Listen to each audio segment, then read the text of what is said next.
ಇವತ್ತು ಇನ್ನೊಂದು ನಾವು ಒಂದು ಎಮರ್ಜೆನ್ಸಿ ಕ್ಯಾಬಿನೆಟ್ ಮೀಟಿಂಗ್ ಅನ್ನ ಇಟ್ಕೊಂಡು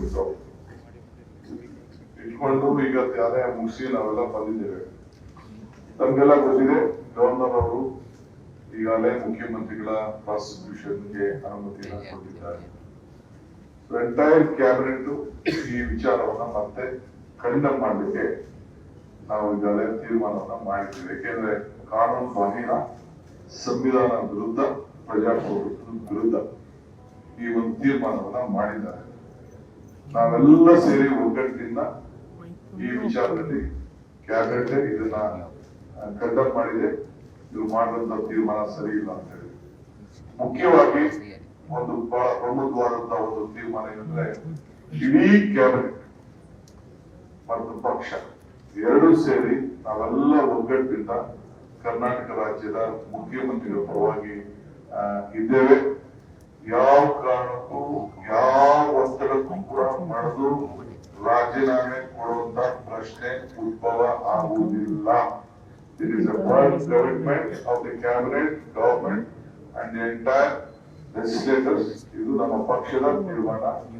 ರಾಷ್ಟ್ರೀಯ ACC ಇಂದ ಹಿಡಿದು ಕೆಳಗಡೆ ಇರುವ ಕಾರ್ಯಕರ್ತರು ಕೂಡ ಇದೊಂದು ಅಚಲವಾದಂತಹ ನಿರ್ಧಾರ. ಇದನ್ನ ನಾನು ಈ ಸಂದರ್ಭದಲ್ಲಿ ತಮಗೆ ತಿಳಿಸಲಿಕ್ಕೆ ನಾನು ಪ್ರಯತ್ನ ಮಾಡ್ತಾ ಇದ್ದೇನೆ. ಸೊ ಇಡೀ ನಮ್ಮ ಕಾರ್ಯಕರ್ತರು ಕೂಡ ನಾನು ಬೇರೆ ಬೇರೆ ಏನು ವಿಚಾರ ಇದೆ ನಾನು ಬೇರೆ ಪ್ರೆಸ್ ಕಾನ್ಫರೆನ್ಸ್ ನಾನು ತಿಳಿಸ್ತೇನೆ. ಇವತ್ತು ನಾವು ಗವರ್ನರ್ ಅವರು ಏನು ತೀರ್ಮಾನ ಮಾಡಿದ್ದಾರೆ, ಏನು ಪ್ರೊಸೀಜರ್ ಇದೆ, ಆ ಪ್ರೊಸೀಜರ್ ಕೂಡ ಪ್ರೋಸೆಸ್ ಕೂಡ ಅವರು ಸರಿಯಾದ ರೀತಿಯಲ್ಲಿ ಸೆಕ್ಷನ್ ಯಾವ ರೀತಿ ಪ್ರಿವೆನ್ಷನ್ ಆಫ್ ಕರಪ್ಷನ್ ಆಕ್ಟ್ ಮಾಡಬೇಕು, ಬೆಳಗ್ಗೆ ಏನು ಕೃಷ್ಣ ಬೈರೇಗೌಡರು ನಮ್ಗೆ ಎಕ್ಸ್ಪ್ಲೈನ್ ಮಾಡಿದ್ರು, ಅದನ್ನು ಕೂಡ ಅವರು ಫಾಲೋ ಮಾಡಲಿಲ್ಲ. ಆಮೇಲೆ ನಮ್ಮ ಅಡ್ವೈಸ್ ಏನಿತ್ತು, rejection of the advice, whatever ನಾವೇನು ಅವ್ರಿಗೆ ಒಂದು ಮಾಡಬೇಕು ಅಂತ ಮಾಡಿದ್ದೋ ಅದನ್ನು ಕೂಡ ಅವರು 163 ಆರ್ಟಿಕಲ್ ಪ್ರಕಾರ ನಾವೇನ್ ಕಳಿಸಿದ್ರು ಅದಕ್ಕೂ ಕೂಡ ಅವರು ಗೌರವನ ಕಳಿಸಿದ್ರ.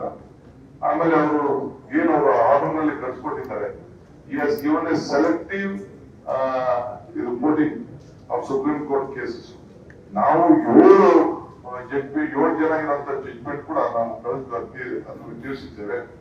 ಶಾರ್ದೇವ್ Singh state of Punjab, Mororam union of India, ಹಿಂಗೆ ಸುಮಾರು ಆಗಿದೆ.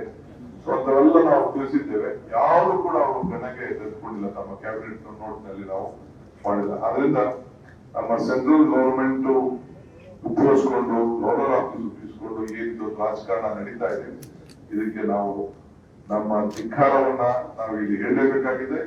ಇದನ್ನ ಖಂಡನೆ ಮಾಡಲೇಬೇಕಿದೆ. ಇಲ್ಲಿ ಕಾನ್ಸ್ಟಿಟ್ಯೂಷನ್ ಇಟ್ಕೊಂಡು ಇಲ್ಲಿ ನಮ್ಮ ಏನು ಈ ರಾಜ್ಯದ ಒಂದು ಗೌರವಾನ್ವಿತವಾದಂತ ಆ ಸಂಸ್ಥೆ ಇದೆ, ಆ ಸಂಸ್ಥೆಗೆ ಒಂದು ದೊಡ್ಡ ಅವಮಾನ ಇವತ್ತು ಆಗ್ತದೆ. ಅದರಿಂದ ನಾವು ಸಂಪೂರ್ಣವಾಗಿ ಇದಕ್ಕೆ ನಾವು ನಮ್ಮ ವಿರೋಧವನ್ನ ಮತ್ತು ಖಂಡನ ಮಾಡುವಂತ ವ್ಯವಸ್ಥೆಯನ್ನ ನಾವು ತೀರ್ಮಾನವನ್ನ ಇವತ್ತು ಮಾಡಿದ್ದೇವೆ. ಮತ್ತು ಮುಖ್ಯಮಂತ್ರಿಗಳು ಕೂಡ ಕೆಲವು ವಿಚಾರಗಳನ್ನು ನಿಮ್ಮ ಹತ್ರ ಹಂಚಿಕೊಳ್ತಾರೆ.